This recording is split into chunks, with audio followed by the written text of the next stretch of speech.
तो नमस्कार, मैं सिद्धार्थ शुक्ला हर बार की तरह एक रोचक और महत्वपूर्ण जानकारी के साथ इस खबर को शुरू किया गया है। खबर वो जो देश दुनिया में महत्वपूर्ण जगह रखती है, खबर वो जो किसी जाति धर्म पर सवाल उठाती है, खबर वो जो किसी कानून पर सवाल उठाती है, या फिर खबर वो जो किसी कानून का समर्थन करती है। तो आज के इस पूरे खबर में आपको हम बात करने वाले हैं वक्फ संशोधन बिल के बारे में। आप सभी को पता होगा कि कुछ समय पहले केंद्र सरकार ने यानी कि नरेंद्र मोदी के नेतृत्व वाली भारतीय जनता पार्टी ने लोकसभा में वक्फ संशोधन विधेयक पेश किया था। इस बिल का उद्देश्य ये था कि जो वक्फ कानून जो बना है, जो इससे पहले बनाया गया था, उसके कुछ प्रावधानों पर सुधार करने थे, यानी कि उसके कुछ प्रावधानों को बदलना था। तो इसका जो पूरा विरोध विपक्षी पार्टियों द्वारा किया जा रहा था और लाख हंगामे के बाद अंततः लोकसभा अध्यक्ष ओम बिरला द्वारा इसे संयुक्त संसदीय समिति में भेज दिया गया।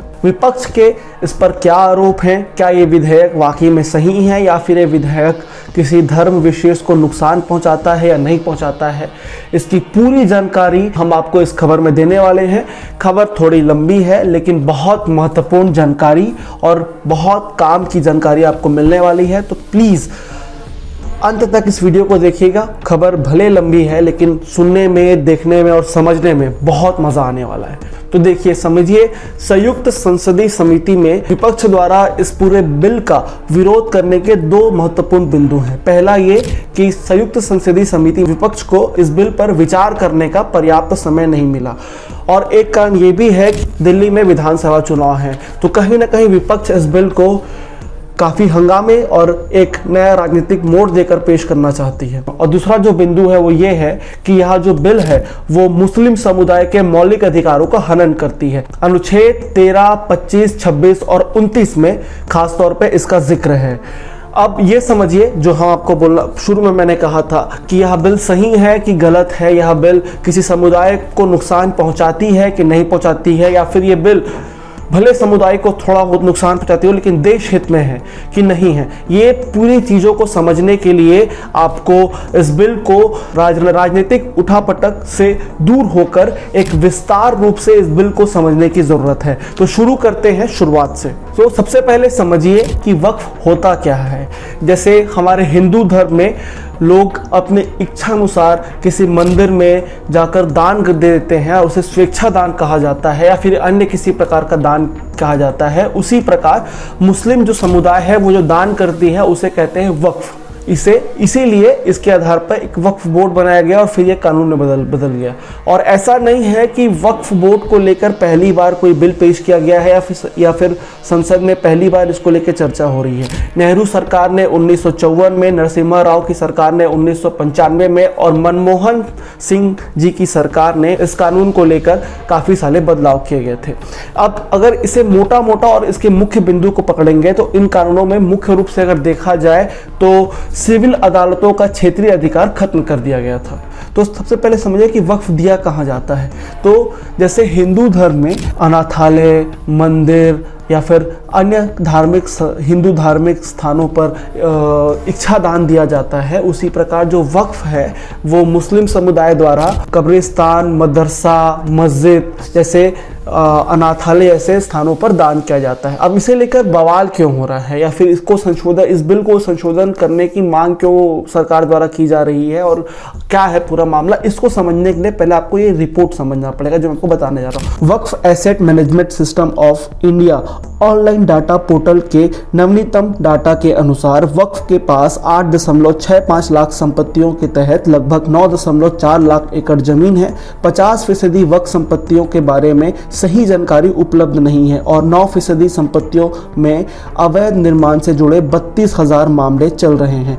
वक्फ प्रशासन को पारदर्शी और कानून समस्त बनाने के लिए 1959 में संसद में जोरदार मांग की गई थी। कई दशक पहले राज्यसभा में उस समय के विपक्ष के नेता और भारतीय जनता पार्टी के सांसद सिकंदर बख्त द्वारा एक बात कही गई थी जिसमें उन्होंने कहा था कि वक्फ की संपत्ति जो है वो गरीब मुसलमानों की बेवाओं, गरीब मुसलमानों के बच्चों और आर्थिक रूप से कमज़ोर मुसलमानों की संपत्ति है। इसमें बेईमानी तरीके से घोटाला किया जा रहा है। 2006 में सच्चर समिति की रिपोर्ट में वक्फ संपत्तियों के प्रबंधन में गैर मुसलमानों को शामिल करने, अभिलेखों की देखरेख और ऑडिट की सिफारिश की गई थी। 2008 में राज्यसभा में पेश संसदीय समिति की रिपोर्ट में वक्फ बोर्डों से सीईओ के तौर पर वरिष्ठ अधिकारी की नियुक्ति भ्रष्टाचार को रोकने के लिए मुतवल्लियों की खिलाफ सख्त कार्रवाई के प्रावधान की सिफारिश की गई थी। बरेलवी मौलाना के अनुसार वक्फ बोर्ड के रहनुमाओं ने भूमाफिया से मिलकर करोड़ों रुपए की जमीन बेच दी। इस बिल के आने के बाद भ्रष्टाचार कम होने के साथ मुसलमानों की आर्थिक, सामाजिक और शैक्षणिक स्थिति मजबूत होगी। संसद के इस कानून से जमींदारी और रजाओं का प्रीवी पर्स कार्ड खत्म हो गया। पर वक्फ कानून से हासिल मनमाने अधिकारों की आड़ में वक्फ बोर्ड पुरातत्व विभाग के अधीन 120 प्राचीन स्मारकों, मंदिरों और किलों पर दावा ठोक रहे हैं। इसके बाद ये भी ध्यान रखिए कि बाबरी मस्जिद मामले में वक्फ बोर्ड विशेष पक्षकार था और अब मथुरा, काशी ऐसे अनेक स्थानों पर चल रहे मुकदमेबाजी में वक्फ बोर्ड का दावा है कि संविधान के अनुच्छेद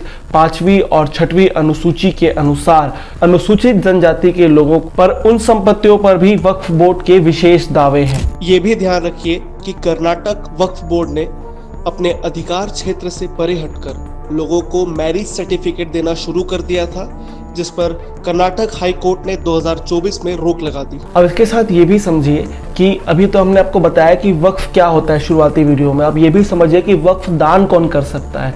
वक्फ केवल वही व्यक्ति दान कर सकता है जो कम से कम 5 साल तक इस्लाम धर्म का पालन कर रहा हो, साथ ही साथ उसके पास वैध संपत्ति हो।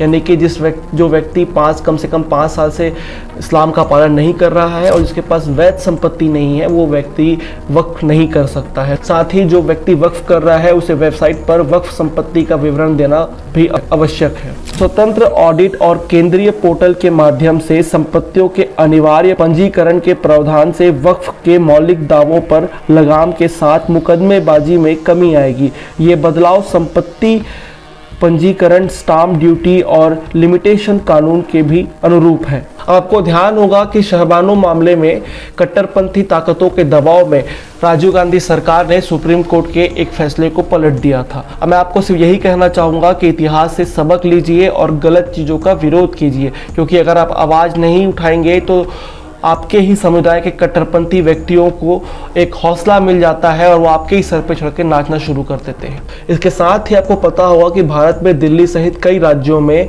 वक्फ बोर्ड के माध्यम से मौलवियों को वेतन दिया जाता है, जिसके आधार पर अब दिल्ली और एवं अन्य राज्यों में हिंदू पुजारियों के वेतन एवं सनातन बोर्ड की मांग चल रही है। इसके साथ ही ईसाइयों के धार्मिक संपत्ति के लिए मद्रास हाई कोर्ट ने नियामक बनाने की मांग की है। अब बात करते हैं कि यह कानून सही है कि गलत है। देखिए, हम डिसाइड नहीं करेंगे कि ये कानून सही है कि गलत है। ये डिसाइड संसद करेगा, ये डिसाइड सुप्रीम कोर्ट करेगा और ये डिसाइड धर्म विशेष के लोग करेंगे। लेकिन अगर संविधान की बात करें तो आपको पता होगा कि हमारा संविधान जो है वो समान नागरिक सहायता के आधार पर चलता है, लेकिन मुस्लिम समुदाय आज भी शरिया कानून पर संचालित है। तो धर्मनिरपेक्षता की आड़ में इस कानून का विरोध करना सही नहीं है। हिंदू धर्म में दलित और पिछड़े वर्ग के कल्याण के लिए आरक्षण का प्रावधान है। नए बिल के अनुसार केंद्रीय वक्फ बोर्ड, राज्य वक्फ बोर्ड और वक्फ न्यायाधिकरणों में महिलाओं और गैर मुस्लिमों के साथ शिया, दाऊदी, बोहरा, अहमदियों और अगरवानी जैसे मुस्लिम संप्रदायों का प्रतिनिधित्व होगा।